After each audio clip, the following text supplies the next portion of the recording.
Hello everyone, welcome back to my channel. Today we're diving deep into the world of budget smartphones with the A15, a 5G unlocked Android phone, boasting some impressive specs on paper. This device promises a lot, from a massive battery and ample storage to a high-resolution camera system. But does it live up to the hype? Let's find out. One of the first things that grabs your attention with the A15 is its sheer size. That 6.8-inch FHD display is expansive, making it great for media consumption and gaming.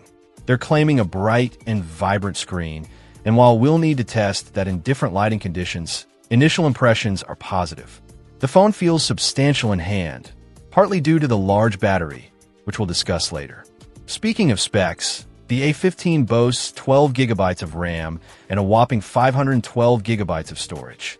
That's a significant amount of memory and storage, even rivaling some flagship devices. This should translate to smooth multitasking and plenty of space for your apps, photos, and videos. The phone is powered by an octa-core processor, although the specific chipset isn't explicitly mentioned beyond Snapdragon. It's listed as having a 120Hz refresh rate, which is excellent for smooth scrolling and gaming, but we'll need to confirm if that's a true 120Hz or a software-enhanced refresh rate.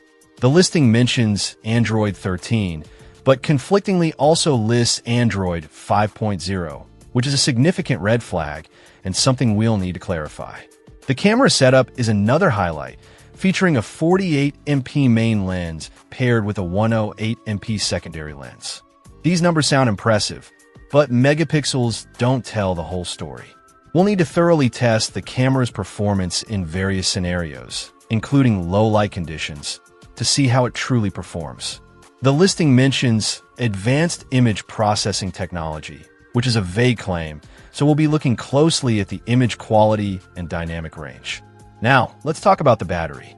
A massive 6,800 mAh battery is packed into this device, promising all-day battery life, and then some. They also mention AI intelligent battery management, which is becoming increasingly common in smartphones. We'll put this battery to the test with heavy usage to see if it lives up to the claims. Fast charging is mentioned, but the specific charging speed isn't provided, which is something we'll need to investigate. The A15 supports 5G connectivity, which is a big plus for future-proofing. It's also dual SIM, allowing you to use two different phone numbers simultaneously. The inclusion of a micro SD card slot for expandable storage is a welcome addition. Security features include facial recognition and a fingerprint sensor, providing multiple options for unlocking your device. The packaging includes a phone case, screen protector, charging cable, adapter, earphones, and a SIM ejector tool. It's good to see these accessories included, especially the case and screen protector. However, the listing notes that the phone is not currently supported on CDMA carriers and doesn't work on Verizon, so potential buyers on those networks should be aware. Overall, the A15 presents itself as a compelling budget 5G smartphone with some impressive specs. However, there are some inconsistencies in the listing, particularly regarding the Android version, that need clarification. We'll be putting this phone through its paces in a full review, testing its performance, camera, battery life, and overall user experience. Stay tuned for that video, and let me know in the comments what you think of the A15. What features are most important to you in a budget smartphone? Check out the video description for updated price. And thank you for watching this video.